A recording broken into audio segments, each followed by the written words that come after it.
TempahZone. How's it going, everybody? Wherever you listen to this podcast right here, this is episode 93 of the TempahZone podcast with your host, me, Amir Max, and that's all facts. And ladies and gentlemen, my special guest in the Zoom today, let me tell you something about this dude's music right here. I listened to this dude's whole discography on Tidal, and let me tell you something. This dude does not miss. Every song this dude has is dope. And it's different too. Like every song that I listen to, it just has a own vibe, and you're just trying something new with every track, man. It's very impressive. So y'all make sure you keep your eye out for this dude right here. I got Mizzy Manz on the show. I had you on one time, but this is like an official episode right here, man. Yeah. How's it going, man? How's it going? It's going good. It's been a long time since, last time we spoke when I was on here. Shit, that been like 2 years ago, right? Had to been. Yeah, around almost exactly 2 years ago. March around, yeah. Yeah, man. So that's crazy, dude. I feel like so much has changed there, not just with what's going on in the world, but just what you've been doing, what I've been doing, man, just in general. I mean, you've been making serious moves, not skipping a beat with anything. But how much would you say has changed since the last time you were on the platform? Honestly, I'd say a lot has changed. I mean, I did a lot of growing as an artist. That was my biggest show last time. That was 2 years ago, believe it or not. And all of COVID stuff happened, but production for sure. The attention to detail in the crafts, and then marketing and just connections is really the name of the game in this industry. You and I both know that, independent artists, but that is like the biggest thing I think has changed for me within these last couple of years growing as an artist, for sure. Mm-hmm. Yeah, man, I hear you on that, dude. It's that's like the name of the game, is getting the connections up. Like if you even look at it like on a bigger scale when it comes to getting like a good job, like the college degree is only going to do so much. Like you got to know the right people, and that's where like the internships come into play. And this is no different with doing this, being independent artist, man. This is like some entrepreneur type shit. So it's definitely dope to see that you've been trying just to learn more and just get acclimated in that stuff just outside the music, because you definitely got the music stuff down. So it's good to look at other aspects to get your shit out there. You know what I mean? Exactly. No, I feel that for sure. Mm-hmm. Yeah, what you been on though? Since these last couple of years with all COVID and everything. Dude, man, it's been hard to adjust with all this shit right now. Like, just doing the Zoom stuff. So like last year was weird. I was trying to like not necessarily like stay off and be consistent, but I was like, I don't know how to do this Zoom shit. Like nobody's teaching you how to do it on YouTube. So I kind of had to learn it myself and see what other podcasts were doing to like cope with everything going on. So podcast wise, man, I've just been trying to adjust, and I think I figured out how to do this, and now I can have anybody on from around the world if this ever comes to this point. So now, that's true. So I'm good for the future on this, man. As the music stuff though, I just had to invest on more equipment so I could work from home, because there was a time where I couldn't go to those studios. So exactly. All the shit, man.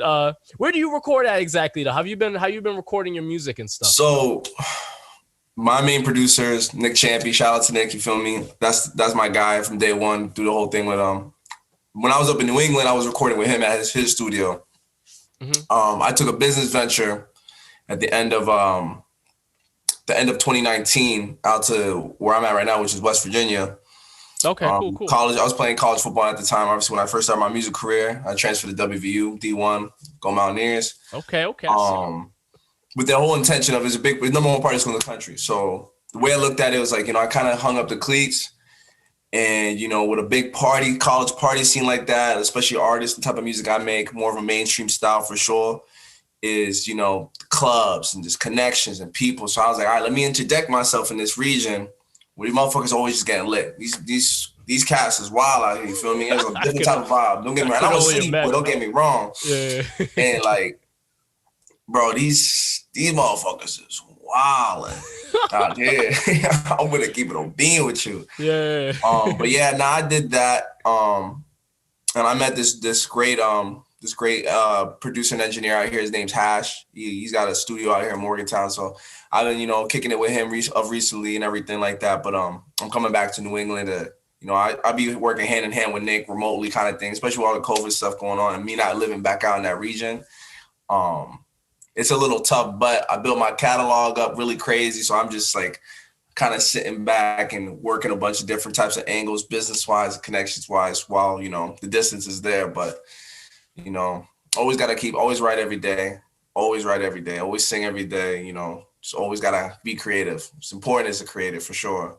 Yeah, you just gotta keep the foot on their neck, man. And I totally see you're doing that. I mean, last year you really made sure to stay consistent and just keep that music out there, man. And that's pretty impressive because I felt like last year a lot of people were like, yo, fuck this, we just gonna chill because this we can't go out to concerts, we can't do anything. You know what I mean? So it's good that you just kept it going. Even the mainstream artists, like you feel me, your A-list, B-list artists, bro, like the ones that weren't good with their money lost mad bread last year. Exactly. Because like think about it, like if you wasn't good with your money, you didn't have any other type of business ventures or even just good with your finances. Like they lost a lot of money because even when you're at the top, bro, you make your money from the shows. Motherfuckers going through the rain and the snow just to come see you perform live. Like you can't perform live. And I wasn't a big fan of the whole streaming concerts. That was they tried to make it a thing and just it wasn't the same, like Rolling Loud was kind of a joke this year. For sure. I feel that. Yeah, it's tough to do those virtual concerts. Like it has to be like so perfect and so correct, with everything sounding all high quality and whatnot. I know a lot of people were trying to, DIY that stuff, but like I feel you, man. It's like a concert. Nothing compares to that crowd being there. Yeah, no, nothing does. You can't replicate it. You can't replace it. Technology is never going to make that a thing. And, I say that now and, maybe 30 years from now, virtual concerts are just going to be the wave. But ultimately, man, like as of right now, like that live experience, those live shows, like we definitely need that. So it's just been really tricky to maneuver right now. I've been hearing from the great beyond, what's that dude's name? Chris Hayes, the dude for New England Mixtape, the dude back there. So I don't know what's going on in Mass right now. You feel me? I have a couple people out there, but what's going on? Apparently they're opening up their venue up again, and you guys are able to perform and stuff like that. What's going on with that? I saw this thing. I think the mayor had put out something about 50% capacity at venues. Now, it doesn't necessarily mean come March 1st, like things are just going to be, open out the gate, like in terms of like, like places like in Cambridge and stuff like that. Yeah. But you're going to definitely start seeing things trickle in come, the summertime, I'd say come summertime, you're going to definitely see a lot of things get more back to normal, back to something. And I think thank God for that, man. Cause like we could definitely use those. We gonna see you on the stage again? Like, what's up? Shoot, man. I'm definitely trying to get some shit out there, man. I seen you had a little someone gave you a crazy shout out, got a crazy cosign. Seen that. You let's talk about that elephant in the room, bro. I'm proud of you. You've been going at this for a minute. Yeah, no, I got the Neo shout out, man. That's cool. How was that, bro? How'd that come about? Well, so it's not like I was the only one that he was shouting out, he was obviously shouting out other people, but he put a little extra, with my stuff, he's ultimately just trying to get artists on a mixtape and whatnot. But like, the fact that he was able to do that for me and, I could put it on my page. He sent me the videos like, yo, put that on your page. I got you on that. I'll share it around. So that was, pretty cool, man. I think that has to do with just the pandemic being the thing. These artists can't go around tour and do the things like they used to. So they got more time to make shit happen like that, man. And, I'm definitely very grateful for that. That's huge for someone that, has the type of standing he has in the industry. He's a GOAT. You feel me? He's up there for sure, in my opinion. Yeah. For him to do that, I think, I would be very grateful myself. Definitely. Yeah, man. No, my shit was, I had to turn off my Instagram notifications when I posted that shit. I was like, holy shit. Like, I didn't expect, I knew it was going to be cool when I posted it. Like, hey, guys, go check this out.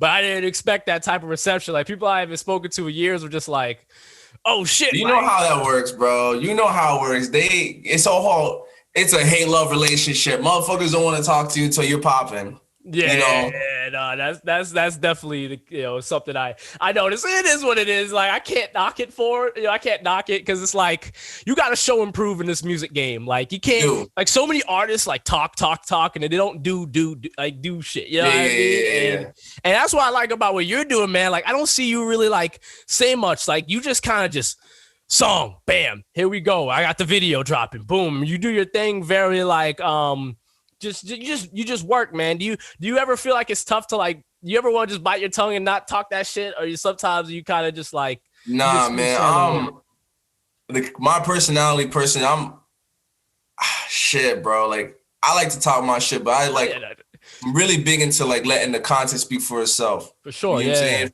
There's a lot of dudes like, claim they make music and this, that, and the other thing, bro. But like for me, I'm such a perfectionist when it comes to my songs, and I'm so like it's like one of my insecurities that like I refuse to drop anything that even sounds remotely bad. Like I'm sitting there in the studio and I'll sit there and be like, nah, that's just not sounding right. It's not sounding. I need to do this take again. Let me do the take again. I'm very very very thorough with when it comes to my production. Making sure my pronunciation, my swag when I'm talking to the when I'm rapping these lyrics or even singing, make sure I'm hitting notes.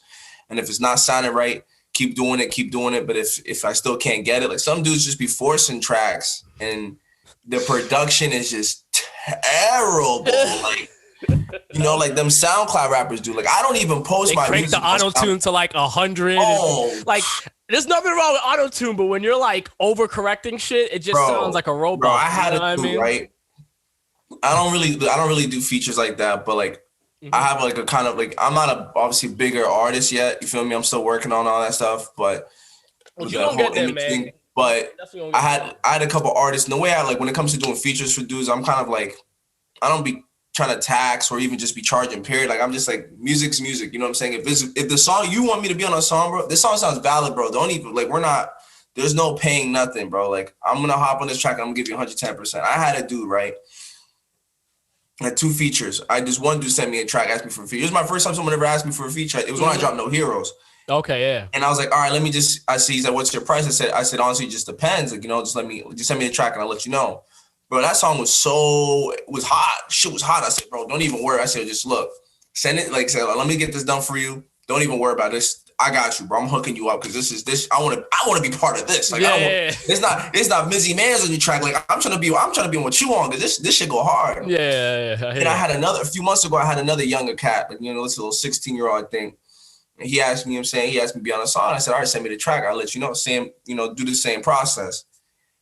And Amir, bro, this dude sent me the weakest shit I've ever heard in my life, bro. Production was garbage. First of all, it took him 40 seconds for me to hear a single thing. There was no hook and he had a verse.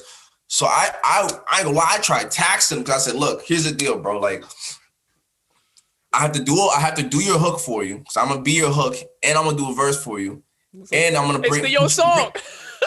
Bro, I'm like, bro, like, and like, me, my image and my reputation, I speak highly of my craft, so I can't just be on a trash ass song. You know what I'm saying? I gotta. So I said, all right, so look, this price and this covers your studio search because I was gonna have him re-record what he did in my studio with my people, make sure the quality is there. So not only is gonna ultimately, yeah, I might be charging him, but his production is gonna be wild and is using my platform. I have a bigger platform than him, so being able to, I'm just all that's thinking, and he refused it. Try to lowball me, and I said, yeah, bro, just hit me when you got the bread. Because first of all, I'm not like this.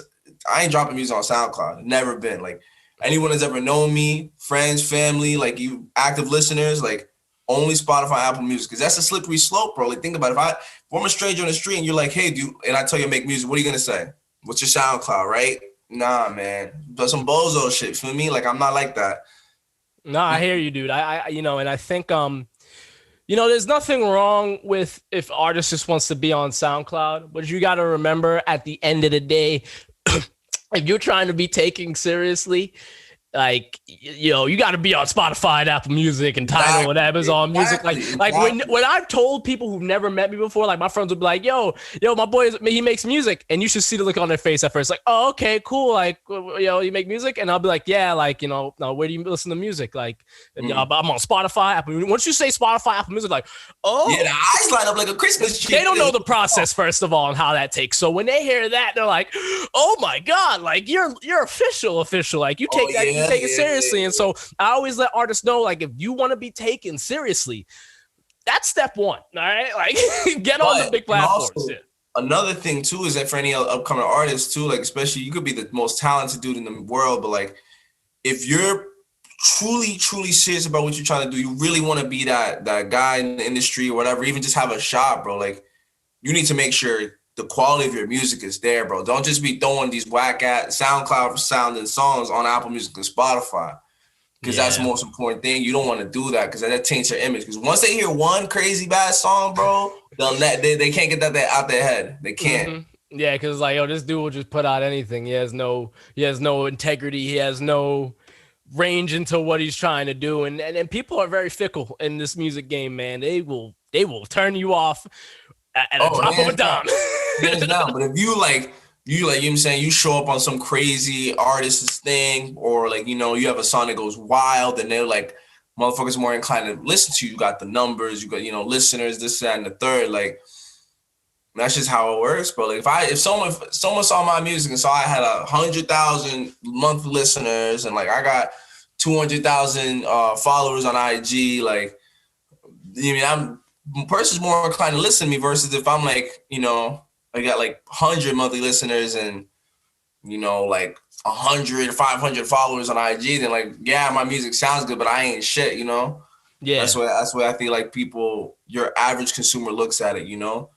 Yeah. You want to stand out for sure. You just gotta do what you gotta do, you know? Mm-hmm. That's what I look at it. Yeah, popularity definitely tends to be like, you know, the main reason people will listen to somebody. I mean, image is everything. I think it's not even just the popularity. I think it's just having an image. A personality is big. You know, some rappers don't have a personality, but that not having type of personality, you know what I'm talking about? Like some of those dudes are really relaxed. Yeah, they're mysterious almost. It's like, who is this guy? Exactly. You know nothing about him, and they're dropping. Mad serious, but he's really just cracking jokes the whole time. You know. Mm-hmm. Yeah, so it's definitely it's you know, there's so many ways to get it. There's so many ways to get your name out there, and you know, one thing I always let artists know is that like don't stick to following exactly how artist A did it or artist B. Like there's so many ways to get your name out there, so many ways to reel in people. So it's, you know, you definitely want to take advice from others, but you definitely got to figure out from your own way on how you can get your shit out there. You know what I mean? So no, for sure. Yeah, I definitely feel on that, man. You know, I feel like last time I had you, I never really, you know, we didn't have much time to really chop it up, man. But you know, what were your beginnings with making music, man? Like, what did you get started doing all this? Because it definitely feels like you've been doing it for a minute. Because your sound is just very, just like on point, man. It sounds like you've just been doing it for a while. So talk about how you got into that. I mean, I'm musically inclined. I'm Spanish. You feel me? I'm Puerto Rican. I've been making music, like just being like dancing and making music since in third grade. I was like, before I even picked up sports, but like making music was senior year of high school. Like I always freestyled in high school and stuff like that. Like, yeah, you always had the capability. But the biggest challenge for me when I started making music was I listened to all these, you know, the Drakes and this shit sounds hot and the Boogies. And it was like, I never really knew how to make a song. I knew how to freestyle in the lunchroom where I was, you know, where I was going to school at, like, and that was it. But it was like when it came down to like, you know, melody and tonality and, you know, dubbing and ad-libs, this, that, and the third. Like, to be honest with you, I really didn't understand it. So it took me during the 2018s when I started making, like, I was sitting there. I graduated in 2017, and my boy Nick, who's my producer, he was a DJ at the time, and I remember going up to him during a talent show at school. I said, hey, bro, like, you know, can I record you? You know, you're pretty good with the DJ stuff. He's never recorded music before. He was a DJ, like he did weddings and shit like that. So we kind of just did the whole thing together because, you know, him learning how to mix and engineer and produce, make beats, and me learning how to structure a song, like writing and everything. I had several songs I've made with him from that 2017, that summer when we graduated until when I dropped my first album in 2018. But I didn't want to drop any songs because I knew I wasn't where I needed to be yet to even be taken type of serious. You know what I'm saying? Yeah. So that's how I was like, all right, well, I made these songs. I was like, all right, this is goofy. This is corny. Like, I'm not ready yet. And then like, it just kept getting to the point. I kept making little posts and everything because everyone knew me. Like, you know, they knew me in Mizzy Manz or whatever other names. Like, and I was like, I need to drop something. Like I got it to the point where it's like, I did a feature for my boy Devon, really talented dude as well. And that was my first like ever putting like, I guess, Mizzy Manz, anything out in the world. Yeah. And I was like, all right, this is a good start. And I dropped the song Modern Medicine. It was my first single I've ever dropped really off of my album, just before the album came out. And I was like, this music sounds solid. It's a good starting point, good foundation. Like that can only go up, right? Yeah. And if I don't go up, that means I'm refusing to change. I'm not listening to what the criticism and what everyone's telling me to do. Then I dropped Show Me Love in 2019, February, I believe. February, yeah. And it was really supposed to come out on my birthday, but because of, you know how it is, you know how we are. You know, we'll sit and say, as artists, bro, sometimes we be playing around, bro. We set a date and we never hit our own deadlines. Like, so that's what that was. Like, I wasn't finished with certain songs and chilling. So that happened. But then I got some decent traction at the school I was at, for sure. And I was like, all right, bet this is legit. People are like, oh, this is pretty good. You're on Apple Music and Spotify. RIP, you didn't drop anything on SoundCloud. I did obviously have some people who actually at the time actually just listen to music on SoundCloud. So I did drop stuff on SoundCloud. But like there was anything I dropped on Apple Music Spotify was on SoundCloud. There was no like special tracks I did like separate. Like some artists do that, you know.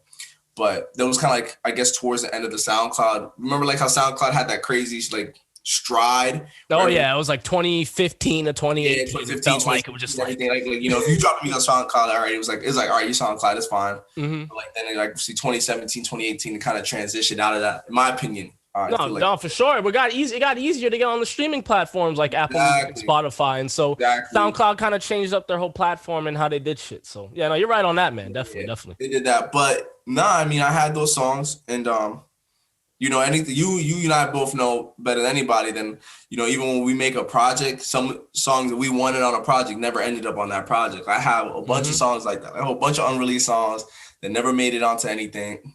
I'm just chilling, holding on the vault. But that's kind of how I started, and then from there, like when I met you, like I hadn't even made my best music yet at that point. So I had my most recent song at the time was Sweat and Promo. And I dropped those. I made those songs right before the show because I was like, I need something fresh and hot, you know? Yeah. I thought my set was pretty good. That was my biggest crowd yet performing. I needed more practice for sure. You know, I broke character a couple times, you know, but that's just the process, bro. I mean, it's fun. It's fun, bro. It's 400 people. People were bopping their heads. Yeah. But then July came and I made the time, in my opinion, was my best 4 songs ever. I took a huge gap in my musical production and my songwriting skills and everything. I dropped Bad Lover, Bless 'Em, Drop Text, and All Night. All under one producer, who made his beats, name's Finico Beats. And that was hot, bro. Bad Lover and Bless 'Em went stupid. Like another thing is too, like if you get some type of traction as an artist, if you get a little bit of a nibble, ride that. I didn't do that. I got a little bit of a wave, bro, and I was just like, all right, I'm up, but I wasn't up. You know, it was just kind of false sense of being up and having it. But like at that time, that was the summer of 2019. Like that shit was hot. Those songs were hot. Those are still one of my favorites to this day, for sure. Bless 'Em and Bad Lover. Writing wise, as Mizzy Manz writer, I'm not the best songwriter. I'm not even gonna lie to you, keep it a bean, but you know, definitely up there with my favorite songs of myself all time, for sure. Hell yeah. No, man, I definitely I feel like you know, you definitely have your sound down and you've got plenty of room to just, you know, keep elevating. And when I hear, you know, the stuff that you're putting out now, it totally feels like, you know, you're capitalizing on what's working, you know, and at the same time as you're capitalizing, you're sticking to that Mizzy Manz sound. And I really like that, man. I know you always started off with the rapping and all that stuff, but was it ever difficult for you to like get into that melody rap bag? Cause that's really taking over right now. It was really hard for me. Cause you know, some rappers, when they rap, like they naturally rap with melody. I didn't. I wasn't one of those. Because I listened to all types of musicians growing up. I just never really I was like, if it's my ears, the way my ears train, like producer's ears versus like a regular artist's ears or just regular consumer ears, like I didn't have producer ears. Like It was just like I knew my ears. I knew what sounded really good and what sounded like shit. So that's what helped me out. Like versus some people are very arrogant and ignorant. Like oh no, it's just hot. It's just gonna pop. Like no, I'm like bro, this doesn't sound good. This like I guarantee if I play this in someone's party, bro, like not gonna bump to it. And that was my Everyone's biggest. like, what is this shit? Turn that off. That's what I'm saying, bro. And I didn't want that. You feel me? So I had to teach myself how to sing. I had a little bit of help from freshman year, but like even like today is the best I've been able to sing. But even then, like it was a long journey, and I still struggle with melody to this day. I'm not even gonna lie to you, like keep it a bean, like I really do. But it's the growth, it's the journey, it's the the grit, the grind to get to that point. And I think that's huge for me, at least as an artist, to put myself on that platform and just to grind and get better at those things. You see, people see my growth. I think it's huge, where I was like, every artist has that one song that's fucking garbage, but then that banger that blows up and everything like that. But you want to see like, what did you do differently here? Like, you know what I'm saying? You took constructive criticism. I have people very close to me that anytime I go in the studio, I send them my songs and I said, all right, like this isn't for you to gas me up. This is, I need, I have I call them my critics. Yeah. And they, if majority rules, majority rules. If it's a negative, like, if I have 10 critics and 7 of them say it's hot, 3 of them say it's dirt, then I know the song's valid. But if 7 are saying it's dirt and 3 saying it's valid, you might have to put that one away or something. Yeah, gotta change something out. Nah, man, I feel that. How important do you think it is to have people to keep it real around you? Because in this music game, it's hard for people to be honest with you because they understand how passionate one can be about it. And I know it's hard for a lot of people. I mean, you see so many big artists, you can just tell they got a bunch of yes men around them and they're just putting out anything. So how important would you say it is from your perspective to have people around you that will keep you real with you and keep everything in check? I think it's probably top 3 most important thing to have. Why? Is because those people, if you're serious about your craft, though listening, those people aren't just straight bashing you with, when they tell you it's not hot, it's, like this needs to be better. You know what I'm saying? Those people help you grow as an artist. As long as you can take that information that they give you and go back and, take yourself out of my sorry. They like, everyone's saying this, if this was better, all right, let me go back and focus on this part of the song and just try to make this better and get it to that level that everyone's telling me about. But there's some people, be careful. One thing I wanted to say, be careful, because there's some people that they'll go from supporting you every day, giving you that good constructive criticism to just one day, it's like you flip a switch, like, and next thing you know, they're just straight not liking anything. Yeah. And be careful of those people, because that could be like a confidence killer, And for me, confidence is key, and it starts with me. I say that to myself all the time. Like, you want to be confident in yourself, be confident behind the mic, be confident in your craft. But if you have someone that was supporting you and doing all that stuff, and next thing you know, they just it kind of seems like they're just hating or just not really even just giving you constructive criticism. Yeah. And just, don't listen to them anymore. But the people that are constantly giving you that criticism and telling you when something's really good versus something that's really bad, like, keep those people around you. I think that's huge for artist development and growth, hands down. Yeah. And I think for me, I have a perfect example is when I came out to WVU in Morgantown, right? I was like, all right, I'm a kid that's made music, right? At the time, I didn't have no heroes, whatever. I was like, actually, no, I didn't have no heroes. And I had Bad Lover and stuff. Bad Lover is my most popular song. So I said, all right, so the way I look at it, these are a bunch of random people, random consumers, right? They have no obligation to sit here and tell me my song is hot. Exactly, none. Yeah. You feel me? This is like, you feel me? If I'm a random person on the street, like, it could be like, I don't give a fuck about your feelings. I don't fucking know you, bro. Like, you're a weirdo. You feel me? So yeah, it'll tell you like it is. Exactly. You know what I'm saying? Like, they have no obligation. Not my best friends. It's not my mom. It's not my pops. Like, none of that. So when I went out there and I started marketing and, like, getting my name out to different people, like, it was like, people are like, oh my, like, where you from? Like, yo, this shit hard. Like, yeah. You know what I'm saying? No obligation, mind you that. You feel me? That's the truth of it. Like, any random stranger has no obligation to you as an artist, even you making music, to even just be nice or be considerate of your feelings. This is how the world works, bro. It's not really shit ain't sweet out here. Yeah. It was really good to the point, like, I remember walking to a bar one time, my shit was on the screen, bro. they was playing my shit in the bar. And mind you, I moved out to this region. I have no family, had no friends. Just came out to my own. Like, you know, it's just a business move. You know what I'm saying? Like, some people go out to California. Like for me, obviously, I was still in school, getting my degree. Like I got away from a bunch of that bullshit from growing up. So I just wanted, it was kind of for a me thing, dream school, playing ball, whatever. Hell yeah. It was huge. You know, I was like, damn, bro, I just came to the bar to get a beer. Like, and they're playing my stuff on the screen. Like, that's respect, you know, that's humbling, you know? Yeah, for sure. That's, like I said, that's a criticism, and hearing that feedback, I think is really good, because you could see that if your music was really dirt, why would it be randomly being played somewhere that you're not even present?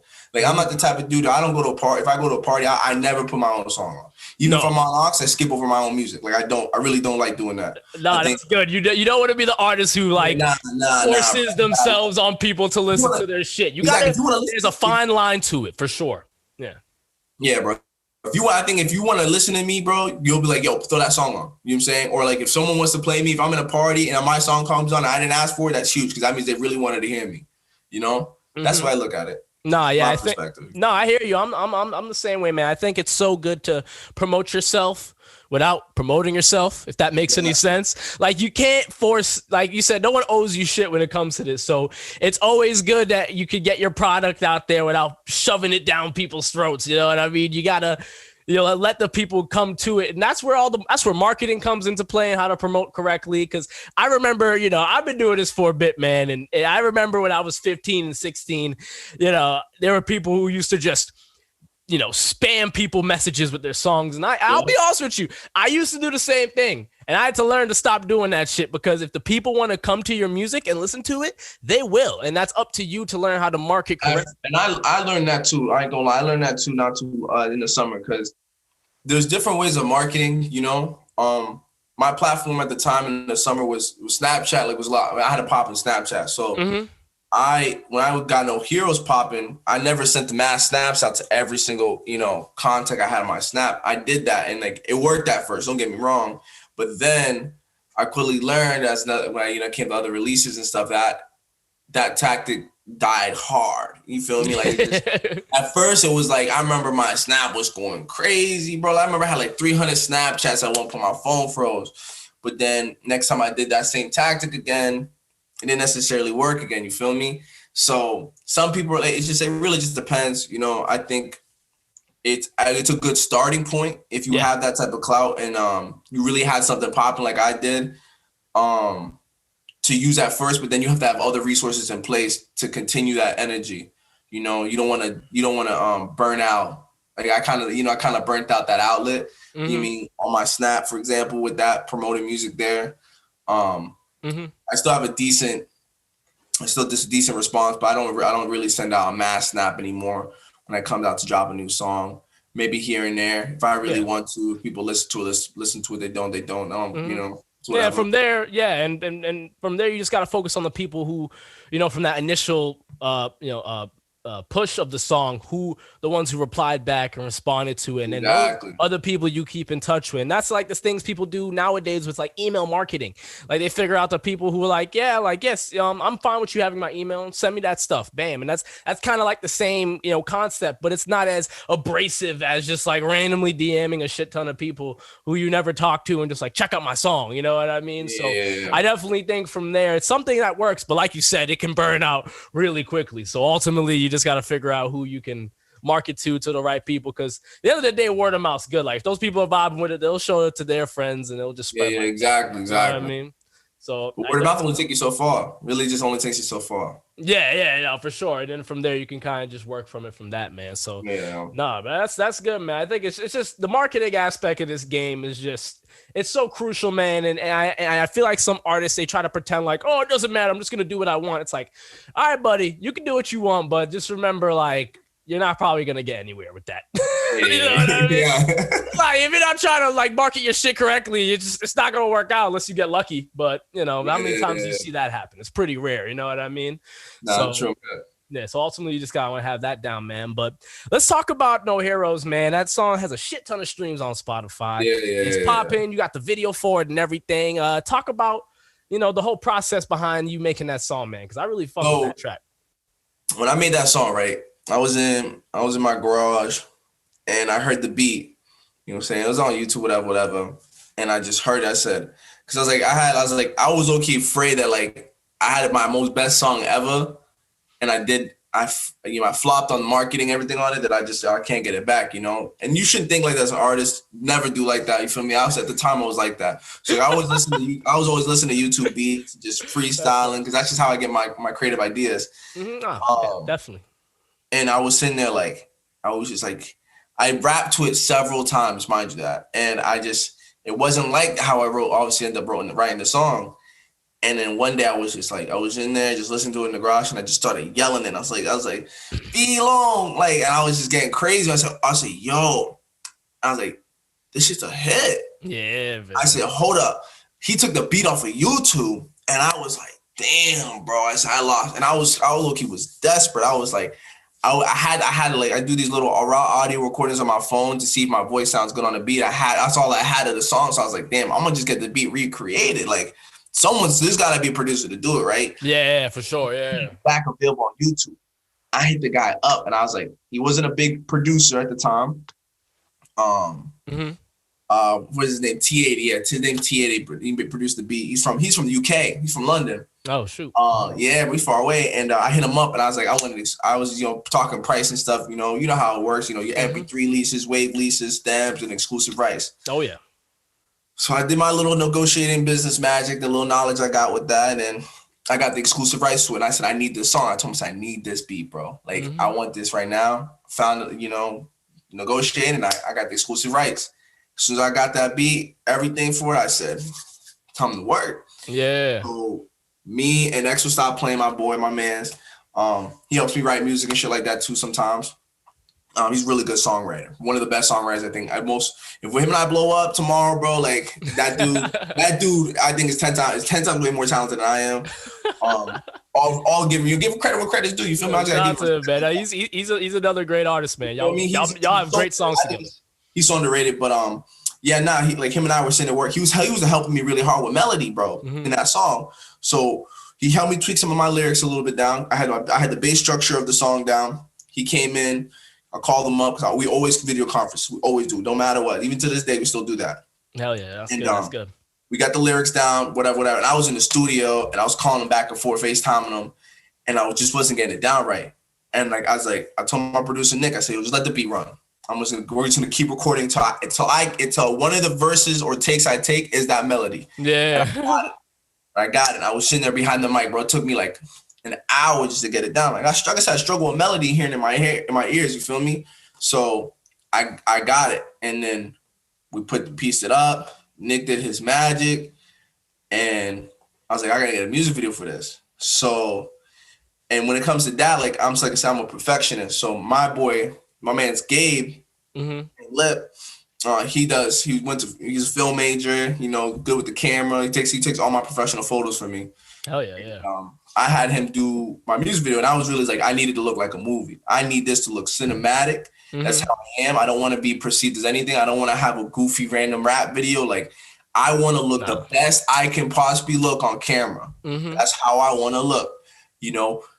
Acting. He was an actor too, so I had to, take some tips from him and everything like that. You know how to shoot movies and stuff. I wanted to look like a movie because that's really what's gonna make it pop. Yeah, man. So the song's hot, and you put a music video behind it that looks just as appealing. And granted, the music video at the time was the best we did, but like it was still as good as we could have done. You know what I'm saying? Him and I both know that it was hot for as best we could at that point in time. The resources we had available. Yeah, for sure. Yeah. Mind you, we shot this whole music video during COVID, So, and it came out the way it did. And I remember when I was doing marketing and I dropped a snippet for it, and it was like people were swiping up like, yo, I ain't even gonna hold you. Like, this should go hard. And mind you, the music I make, you feel me? I don't make trap music. So like, I even had some niggas like was pulling up and hit me like, yo, like, I ain't gonna lie to this shit go hard, bro. Like, and giving credit where credit due. And like you say, that's where the real ones at. So shout out to my man, my people, like, to give me respect for that. Yeah, when they start off with the not gonna lie, yo, I gotta let you know. That's when you know you got. Yeah, bro, right? That's what I'm saying, bro. They were saying that. So I was like, that's dope.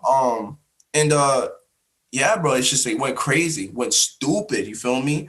And I was so happy for it. And I told myself, sorry, this song's better than Bad Lover. I need to keep riding on this now. That means I gotta be consistent, keep that same You know, because last time I did that, I didn't post on IG for mad long. This is, you know how it is. It's all about the image and everything. You know what I mean? And keeping up. So I try to be consistent and everything like that. And when I came out to not New England, West Virginia, this region out here, I didn't have, you know, camera guy and this and that really. So it was just kind of hard. Economically, it's a lot different than New England. I ain't gonna lie to you. Oh yeah, I can only imagine, man. Yeah, oh my God. Yeah. Dirt. It's dirt out here. Yeah. But yeah, like, I mean, I figured it out. But that being said, like, you know, I had that song and I kept being consistent. I dropped a bunch of songs in 2020 towards the end, being consistent. I was originally gonna drop an album, but I was like, let me keep making connections. I had my catalog built before I came back out there because I went back home to New England when COVID hit, and I came back in August out here. And so let me build my catalog. So while I'm building these resources and all these connections, I have music to drop. So I'm not constantly worried about getting in the studio, which is huge. You feel me? Yeah, man. And sure. you know, I dropped a bunch of songs that, you know, I think flew under the radar. Some of them got a lot of praise. Some are under the radar, low key. But now 2021's here, and I have a legitimate fan base, a legitimate connections right now that I'm about to exploit for 2021. Granted, things open up and I can get back on the stage, open up for a couple bigger artists. That's huge. You're saying while all this, you know, building my brand. I'm just building my brand right now this year for next several months, doing what I got to do. You know, Godspeed for everything. But yeah, man. I mean, I think that's the biggest thing. Like all the songs and stuff just coming out. Yeah, you definitely made sure to keep that catalog right, man. And you know, one thing I'll say, you know, any of those songs that went under the radar is you always got time to, you know, pop it back up on a story or, you know, reshare it on your page. Maybe you just like put a little performance of it, just, you know, just to remind people. I dropped this song in case you missed it, because that's such a thing for artists. And I feel like a lot of times when we release a song, we want to like, oh, that's old, it's 6 months ago, because as artists we look at our shit differently. But you can rehash that shit and it could work. Social media right now with the whole algorithm things being like a big thing right now, like crazy, dude. Bro, and Instagram went crazy, bro, because it's so different. When I dropped X-Men in December, like my viewership was wild, bro. People viewing my IG story was huge jump, and the next you know was like small, like no one was it just wasn't getting to anybody, and I was like, how did that make any sense? How did I go from like, you know, 500 views on this one and then 30 people only saw this story in 12 hours, bro? Yeah, like something's up. Yeah, something's going on here. It's that algorithm, bro. The day before it was 300, 500, and now it's 30? Like, nah. So that's what I'm saying. It's all about, I guess, with Instagram now. Instagram used to never be like that. I don't know what. But I mean, getting TikTok, bro. I just got on TikTok. I hate that. I hate TikTok. You can't, yeah. As artists, we can't hate it because it's so like useful. Like that's the only for some people like that, but also the way I perceive TikTok, me personally, it's a good platform for artists, but you're also looked as a TikTok rapper, like SoundCloud. But this is now I look at like some of these are the talented, don't get me wrong, but do you see like the Drakes, the Bryson Tillers, and the bigger artists really like, you know, trying to push their brand on TikTok? No, they're not, bro. You understand where the greats are at. You feel me? If you think like, if you want to be like a great, you want to get up there, they some of these people took forever to just get to where they're at. You know, the Baby, you know, G-Eazy, you can name the list goes on. Joyner Lucas, he's from where we're from. Like, you know, they're old, bro. Like, they didn't blow up till it's 26, 28. Like, they've been doing that for years. Yeah, because they've been going at it a certain way. Because you see them utilizing that platform, but then like some of these artists get signed off of TikTok or whatever. They got a song that goes viral on TikTok, but then what happens when the trend's dead? Are people even listening to their music anymore? Like, they're not. I don't see them on like, you know, any crazy thing other than TikTok. Yeah, that's it. No, like people have this false sense of TikTokers make a shit ton of money, bro. It's like any other thing in the entertainment game. You got to capitalize off of that. Yeah, they don't even be getting paid like that. They don't even be getting paid like that. You gotta. It's all from third party shit. Like TikTok ain't gonna give you that money, but you gotta get the sponsorships and take advantage of that stuff. And not everybody's capable of doing that. One song that goes viral on TikTok. That's one song, bro. We all know how one hit wonders work. Mm-hmm. But all right, so they already listened to, they already listened to that song a million times, bro. Like, we wanted something new. Mm-hmm. Then you didn't make something new. You didn't keep the creative train going, and now everything you come out with is garbage. Like, it's corny. it's extremely difficult to like, I understand those artists who blow up, the song blows up on TikTok, but you tend to see them not really like take advantage of, capitalizing off of it from there. Like it doesn't seem to like work out too much, but like TikTok is just so important for artists to get their shit out there. And don't get me wrong, there's artists that can capitalize. I'm not knocking it at all, bro. Same here. I just got onto it, and I was, like I said, it took me forever just to make some type of video. My first video was decent, I edited it pretty well, in a little intro video, so I got to put another one up sooner or later, but it was just like figuring out what I wanted to do, like I know who I am, I know what I want my image to be, and I don't want to be known as a TikTok artist, and I'm not. Like, I look at myself in a very high light, and I strive for that, so doing that, I feel like, I don't know, it's important for any artist at all to utilize any type of platform you get, any type of platform. Doesn't matter what it is, how small it is, utilize everything. It's just utilize it. Can't put it anywhere better. Yeah, it's tough to I think every artist wants to avoid being the this guy or the TikTok guy, or, oh, you're the guy who made that song, you're the guy who's on this show, you're the guy. Like, it's hard to avoid that, and sometimes you just can't avoid that fate. Like, you might just end up being that. Like, it's very hard to just be known as Mizzy Manz. It's hard to just be known as Amir Max. Like, a lot of people just want to put you as, you're the blah, blah, blah guy. And I know that's very difficult for artists to navigate that. But it's sometimes just the luck of the draw, man. Sometimes things go out a certain way. So I think just at the end of the day, it's just up to us to, want to have that name, and you gotta have that name, and you gotta make the right decisions in the process, for sure. Consistency is key, but also understand, don't be a sellout.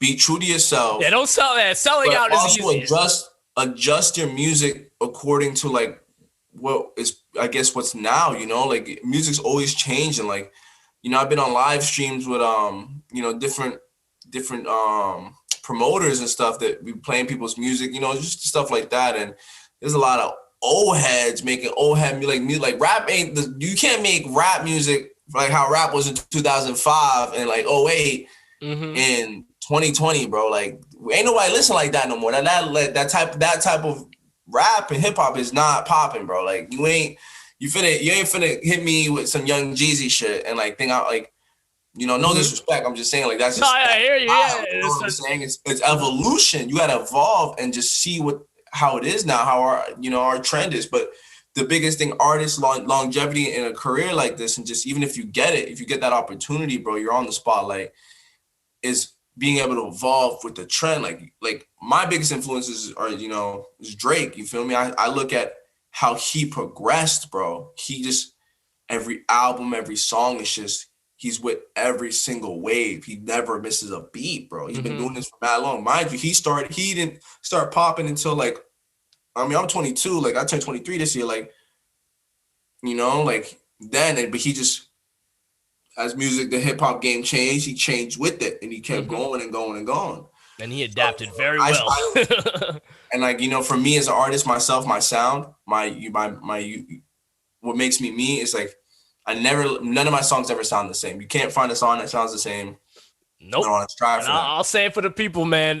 You definitely make sure with each song you keep everything to its own sound, and like this song's different from that one to that one to that one, but at the end of the day, it's still Mizzy Manz. You know what I mean? Exactly. It's Mizzy Manz, but like, I can give you whatever type of mood you're feeling. You feel me? There's always emotion behind every song. There's, breaking down lyrics and everything like that. Like, whatever, I strive for that. I want that. Like, I want some people doing the house parties get lit, in the club get lit.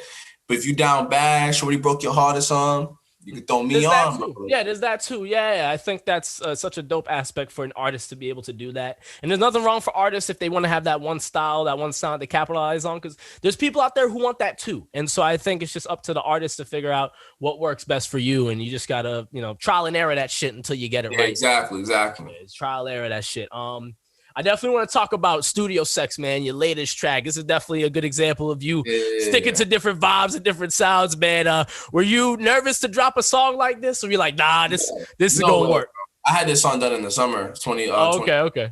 This song been done for a while. My producer of recently he was just pushing. He's like, bro, I really want you to drop the song. Like I said, I have the catalog of mad songs, bro, and he was pushing that. I said, all right, I said, I promised him that 2 songs came. I told him 2 songs, and I was like, all right. So, I made the cover art. I do all my own cover art, and just really just trying to, I wanted to drop an album and throw it on there, or like an EP. I'm kind of doing this thing with my my albums and stuff like that they spell out a message, like a what you call it, like an encryption, I guess. Yeah. A subliminal message or something like that, So my first album's called Show Me Love. And then the EP I dropped, it's supposed to be all albums, but I'm just mixing EPs and albums in there. So no, for sure. Show Me Love, because stories don't tell themselves. And then I was going to drop another project.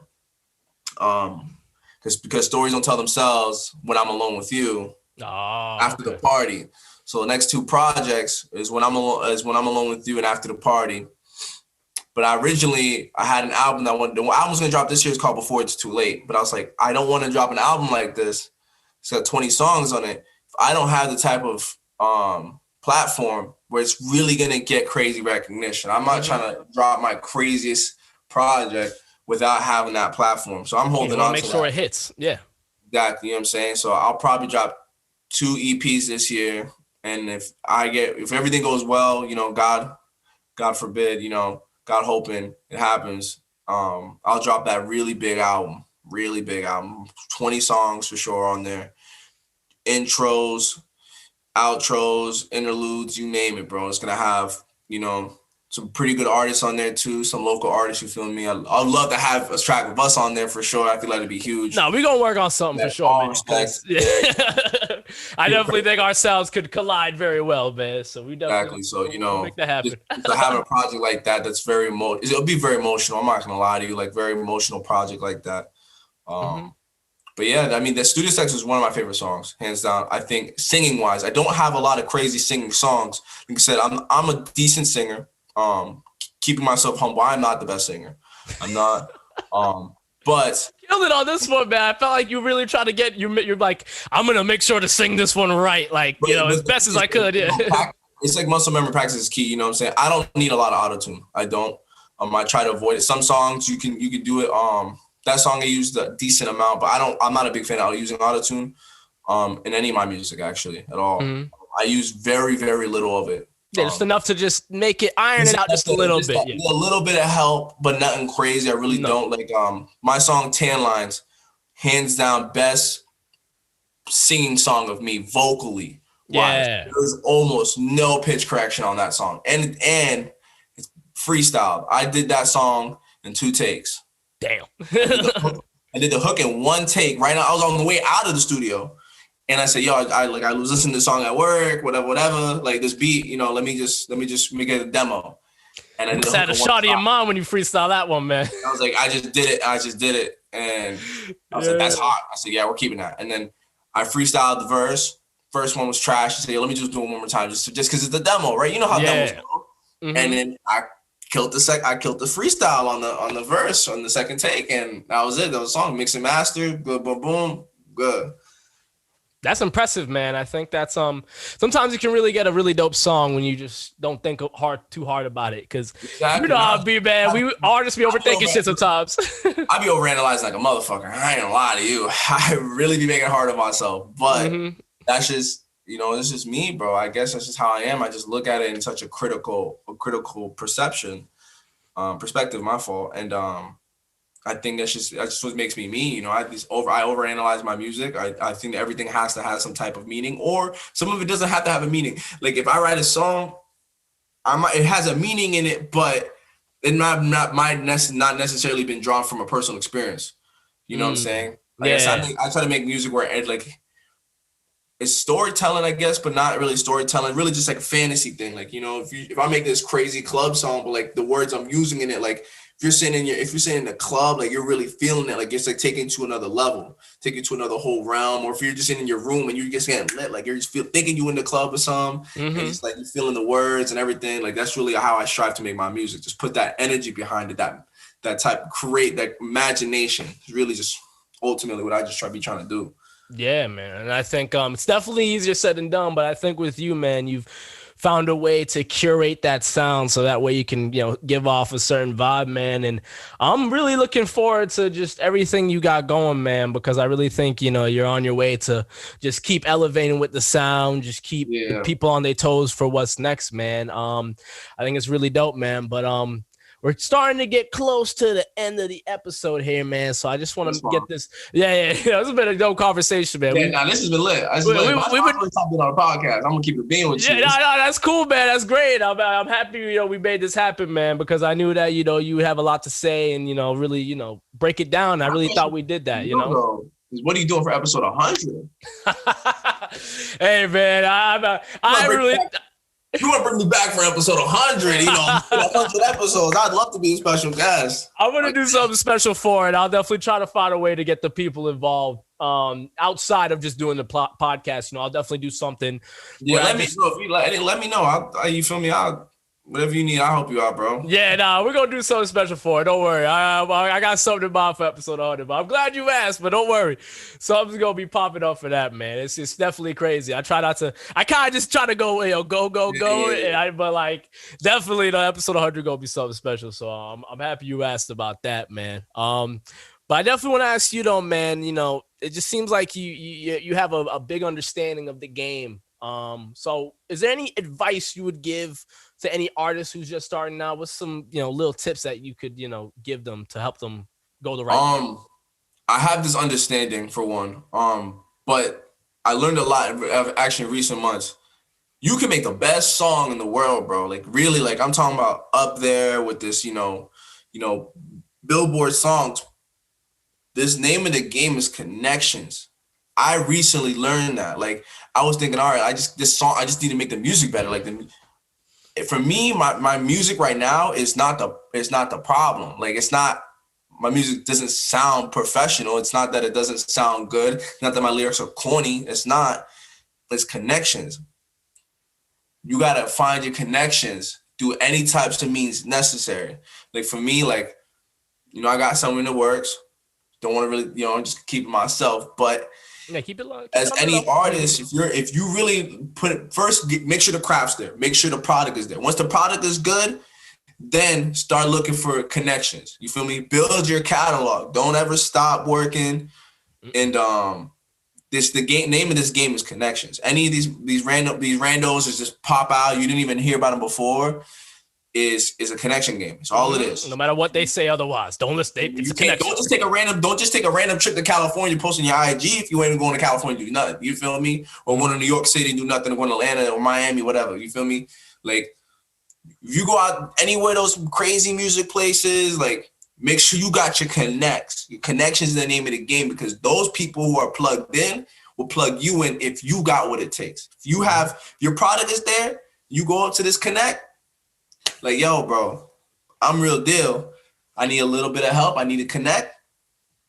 They got you. That's how it is. It's just how it works. So just, that's really just my advice. I mean, like I said, I'm not popping. I'm not even gonna lie. I'm gonna keep it a bean, but I'm gonna be there. I'm confident in myself. Be there. I have what it takes. Sure. Just being resilient. Like I won't let anybody tell me I'm not gonna make it. You feel me? But also keeping it realistic with myself. I'm doing everything I gotta do. I have everything. My music sounds hot. You feel me? I have a personality. I look good. Like, but you just gotta have those connections. You just gotta keep doing what you gotta do. That's the way I look at it. And that's my advice to anybody. You could, even if you're the ugliest motherfucker in the world, it don't even matter. Like, it's just connections. Your music's hot. There's a lot of ugly ass musicians out there, bro. Let's keep it a stat. But other than that, bro, like that's really the only advice I got to them. Like, anyone that watches this, follow me on Instagram, Mizzy Manz Official. Yeah, plug that shit. Check me out, Apple Music, Spotify, Mizzy Manz. Check out Studio Sex. You already heard it. Like, it's just gas. You feel me? I put a lot of hard work. Certified. Certified. Yeah, certified. You know what I'm saying?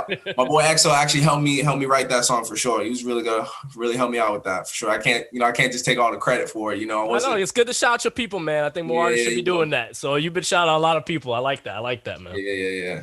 Hell yeah, man. But Mizzy Manz, thank you so much for being on this week's episode, man. I really appreciate it, man. You already know we're going to keep in touch after this, man. So happy to have you on, man. My pleasure. My pleasure. Thank you for having me on. First, great experience being on a podcast before. I never done it before like that. It's really good. You know, I talked to my managers and stuff like that. It was like, yo, you got to, doing blogs and all this other stuff now, like just getting my name out there. And especially something like this is a good platform for me to, put something out there for people really to see my personality. And, like I think I'm a very genuine guy for sure. No, definitely, man. Definitely. No, you kept it a bean this whole episode, man. So I definitely appreciate that, man. I really appreciate you being on this episode, man.